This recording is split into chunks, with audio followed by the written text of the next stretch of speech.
As an introduction to the topic, these are 5 things that you should know about homosexuality, and we will show how LGBT issues can actually interlink with major aspects of politics, religion, and society. Firstly, to simply define it scientifically, homosexuality is romantic attraction, sexual attraction, or sexual behaviour between members of the same sex or gender.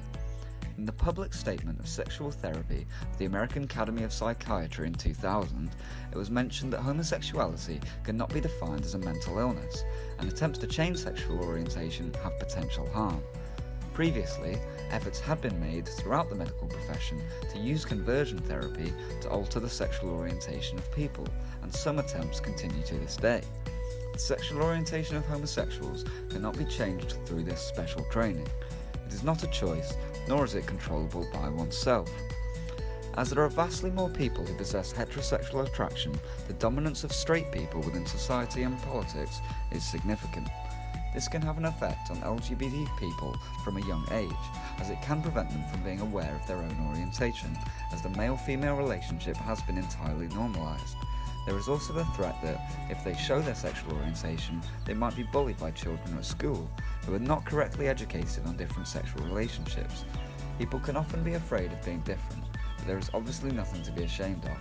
One major message of our topic is to try to encourage pride in people who may be worried about their sexual identity.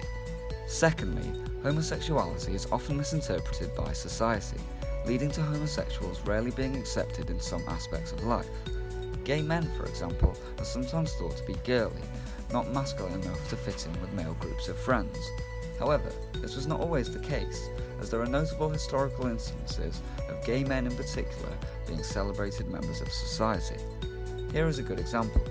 In ancient Greece, if a man didn't have a male lover, he was not considered as fulfilling the man's responsibility. There is also the fabled story of the warriors of Thebes, an army composed of male lovers. Ancient Greek philosophers believed that people who love each other could achieve the closest level of companionship, and therefore improve their combat effectiveness. Third point is looking at the Church's role in the anti-gay movement. The Christian Church persecutes homosexuality not only because the Church promotes asceticism, but also believes that homosexuality is anti-God and therefore evil. At the same time, some believe that under the conditions of celibacy and abstinence, monks and nuns are very prone to homosexuality, and therefore, if homosexuality is not severely suppressed by the Church, it will endanger the survival of the Church itself. The Jesuits and Dominican clerics who came to China during the Ming and Qing dynasties were shocked by the prevalence of homosexuality. In modern times, Western anti-gay thinking has also profoundly affected the rest of the world. Due to the status of Christianity in the Western world, there is still a large proportion of people in the West who reject homosexuality. Whilst many still argue to this day that homosexuality is immoral due to teachings in the Bible, some scholars in recent times have challenged this notion and argued that this is largely due to a mistranslation of the texts, or simply that the repeated references to man and wife are a product of their time period, where homosexuality was a less common practice. Therefore, it seems apparent that the Church and other religions' hostility towards homosexuality is a result of power politics as much as it is down to interpreting the Word of God. Fourthly, homosexuals share the same expectations and ideals about romance as heterosexuals. Survey data indicates that roughly 50% of gay men and 60% of lesbians are currently involved in a romantic relationship, and that homosexual couples tend to stay together for similar lengths of time as heterosexual couples. Studies have found same-sex and opposite-sex couples to be equivalent to each other in measures of satisfaction and commitment in relationships. While this information would seem to indicate that there is very little difference between homosexual and heterosexual love, homosexuals are still not legally allowed to marry in most of the world's sovereign states, largely due to the historical influence of religious dogma.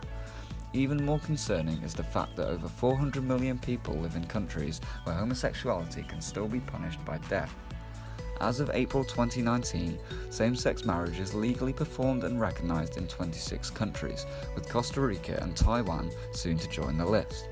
Marriage equality in much of the Western world is thought of as a human right, and we are expecting and hoping for legal progress on this point in the near future, as everyone should be allowed to love who they love. Our fifth point concept relates to the rainbow flag, which has become a unique symbol of homosexuality and LGBT culture, potentially inspired by the Judy Garland song Over the Rainbow,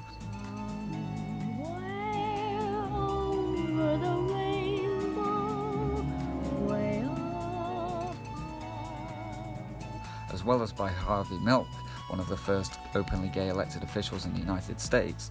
Gilbert Baker decided to create the rainbow flag. Baker saw the rainbow as a natural flag from the sky, each colour with its own meaning: red for life, orange for healing, yellow for sunlight, green for nature, indigo for harmony, and violet for spirit.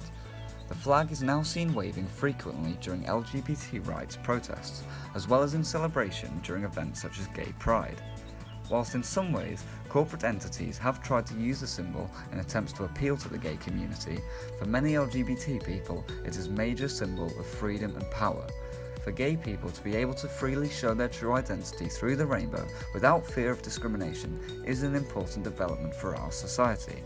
However, there is still a long way to go before we achieve full equality.